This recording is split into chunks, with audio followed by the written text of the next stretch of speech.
안녕하세요. 저는 수제비에서 두음쌤으로 활동하고 있는 윤영빈이라고 합니다. 여러분들이 기술사에 대해서 많이 궁금해하셨는데 그거를 콘텐츠로 한번 찍어보려고 합니다. 옆에는 오늘 기술사 Q&A를 도와주실 김유성 기술사님이 오셨습니다. 안녕하세요. 저는 한국생산성본부에서 기술사 과정 기본반을 진행하는 정보관리 기술사 김유성이라고 합니다. 반갑습니다. 네, 오늘은 김유성 기술사님과 함께 수제비 카페에서 저에게 개인적으로 질문을 하셨거나 아니면은 카페 글을 통해서 질문하신 것들을 답변하는 시간을 갖고자 합니다. 그래서 하나하나 질문에 답변을 해보도록 하겠습니다. 근본적인 질문부터 할게요. 기술사가 무엇인가요? 네, 기술사는 국가기술자격법이라는 법에 기술사의 업역과 전문 지식, 그 다음에 시험 취득에 대한 것들이 명시가 되어 있습니다. 그래서 기술사 같은 경우는 해당 기술 분야에 관한 고도의 전문 지식, 그 다음에 실무 경험에 입각한 응용 능력, 이런 식으로 이제 소개가 되어 있는데요. 실제로는 ICT 분야에서 가장 최상의 자격증이라고 할 수 있습니다. 그 다음으로 기술사 자격증이 국가 공인인가요? 라는 질문을 해주셨습니다. 기술사 자격증은 국가 공인이죠. 그리고 방금 설명해 주신 것처럼 최상위, 여러분들이 많이 취득하시는 정보처리 기사보다는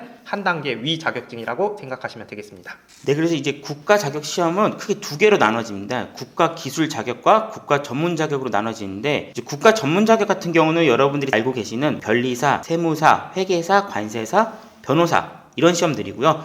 국가 기술 자격은 기술 직군들에서 최상위 자격증을 관리하는 쪽입니다. 그래서 기술사는 국가 기술 자격증 중에서 가장 상위 자격증이라고 할 수 있습니다. 그리고 지금 기사를 따신 분들이 기술사는 그럼 언제 딸 수 있나요? 라는 질문을 많이 하시는데 응시 자격은 어떻게 되는지 한번 살펴보겠습니다. 응시 자격은 어떻게 되죠? 네, 응시 자격 같은 경우는 대부분 다 최단 기간 합격을 원하시잖아요. 그래서 가장 최단 기간 합격을 하시려면 기사를 취득한 이후에 4년이 가장 최단 기간이고요. 기사를 회사를 다니는 도중에 땄어요. 그럼 그 정권 인정이 되나요? 라고 물어보신 분도 있는데 취득 이후에 4년을 인정을 합니다. 기사가 없는 분들이라면은 실무 경력 9년 아니면 대학교 졸업한 다음에 유관학과를 졸업했다는 전제하에 6년, 산업기사 취득 이후에는 5년 이런 식으로 명시가 되어 있습니다. 어디서 기능장이라는 걸 들어보신 것 같아요. 그래서 기능장이라는 것도 있는데 기술사랑 기능장은 어떻게 다른가요? 라는 질문을 해주셨어요. 어떤 차이가 있을까요? 이름에서도 볼 수 있듯이 기능장 같은 경우는 어떤 특정 분야에 기능적으로 우수한, 그러니까 우수 숙련 기술인들을 대상으로 하는 이 자격증의 테크트리라고 보실 수 있습니다. 그래서 기능장 같은 경우는 흔히 제가 기능장, 제빵 기능장, 잠수 기능장 이런 식으로 그분의 되게 숙련된 기술을 요구하는 쪽으로 많이 자격을 부여를 하고요. 기술사 같은 경우는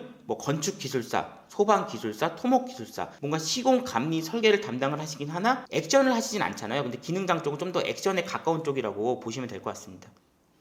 다음 질문입니다. 저희가 기사는 정보 처리 기사잖아요. 근데 여기에 상위 자격증은 정보 처리 기술사가 아니라 정보 관리 기술사랑 컴퓨터 시스템 응용 기술사 이렇게 두 개로 나뉘는데 이 둘의 차이점에 대해서 궁금해 하시는 분들이 조금 있었어요. 원래는 이제 정보관리 기술사와 컴퓨터 시스템 응용 기술사는 2015년도 6년도까지만 해도 되게 다른 시험이었습니다. 그래서 나오는 과목도 달랐고 시험을 접근하는 합격 전략도 되게 달랐는데 그게 2018년 9년으로 넘어오면서 두 개 시험의 경계가 좀 모호해지게 되고 특히나 최근에는 정보관리 기술사가 시험이 3회로 늘어나게 되면서 컴시응의 응시자가 확 줄어들게 됐어요. 그래서 시험의 약간 통합을 예상을 하고 있고 현재 기준으로는 두 개의 시험이 큰 차이가 없다. 이렇게 생각하시면 될 것 같습니다. 기술사님이 말씀하신 컴시응이라는 거는 컴퓨터 시스템 응용 기술사를 줄여서 컴시응이라고 합니다.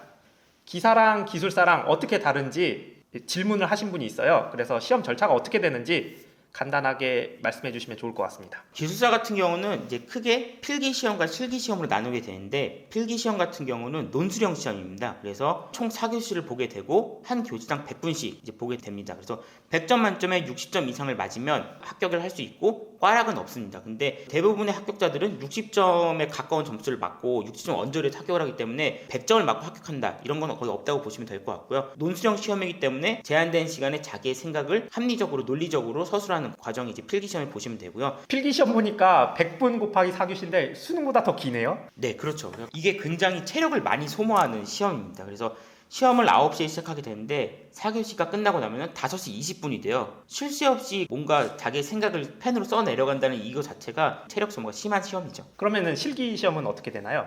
네, 실기시험 같은 경우는 이제 내가 말로 잘 설명할 수 있는지 내 논리를 상대방한테 설득할 수 있을 정도로 말할 수 있는지를 확인해 보는 시험입니다. 그래서 총 20분 동안 진행이 되고 면접관은 3명, 그래서 마치 기업의 면접처럼 3대1 형태로 면접을 보게 되고요.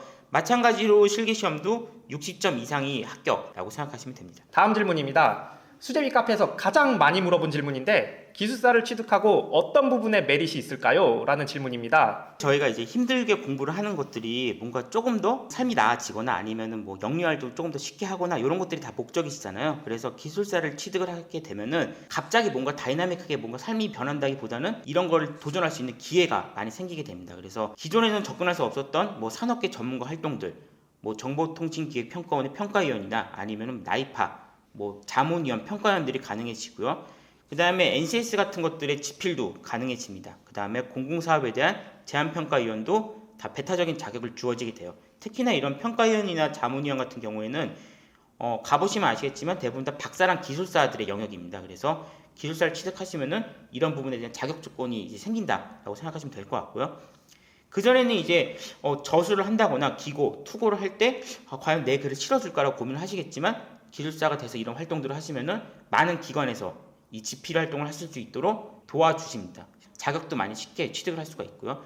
그 다음에 외부 강의나 평가, 뭐 대학교 가서 강의를 한다거나 멘토링 사업들 위촉 위원이 된다거나 이런 것들도 주어지게 됩니다. 근데 이런 모든 것들이 합격하면 바로 주는 것들은 아니고 합격하신 이후에 본인이 좀 찾아가는 과정은 필요하겠죠. 추가로 이제 보시면은 이 저술 활동 같은 것들, 그래서 본인의 전문 지식들을 책으로 만들어서 인쇄나 이런 활동들을 하실 수도 있고요. 그 다음에 이제 직업적인 부분으로 보시면은 기술사를 취득하게 되면은 정보 시스템 수석 감리원이라는 거를 이제 일주일의 교육으로 취득을 할 수가 있습니다. 이 수석 감리원은 저희가 정보 시스템 감리를 하기 위해서는 기술사와 감리사가 이 자격을 갖게 되는데요. 감리사 같은 경우는 감리사 시험을 취득을 하고 2주 동안 교육을 받아야 수석 감리원을 주는 거고, 기술사는 쉽게 말씀드리면 마치 이제 회계사를 옛날에 따면은 그 세무사를 줬잖아요. 이런 것처럼 기술사를 취득하면은 감리사 자격을 하나 더 준다, 이렇게 생각하시면 될 것 같습니다.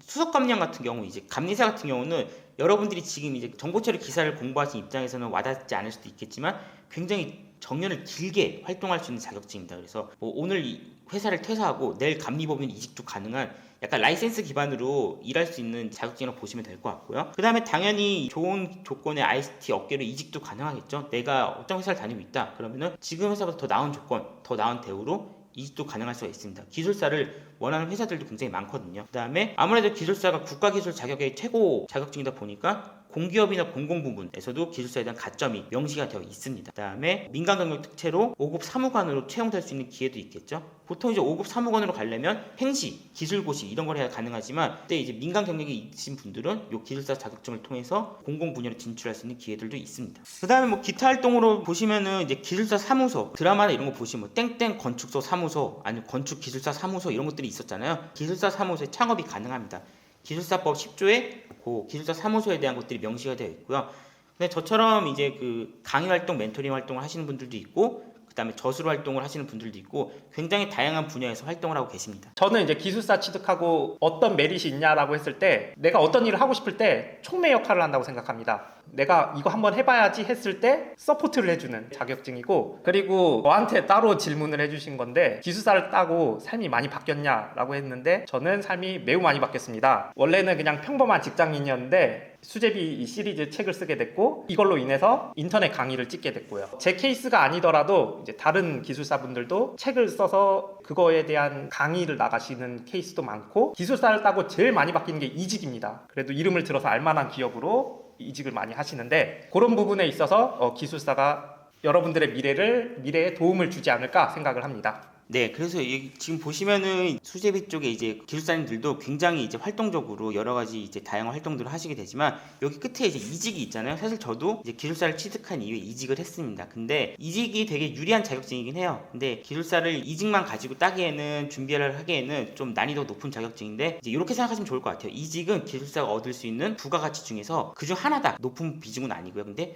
원할 때 언제든지 이직 가능하고 더 좋은 조건의 회사로도 가능하다. 이런 것들 정도 말씀드릴 수 있을 것 같네요. 네, 그러면은 1편은 이렇게 마치고 2편에서 이어서 진행을 하도록 하겠습니다. 감사합니다. 감사합니다.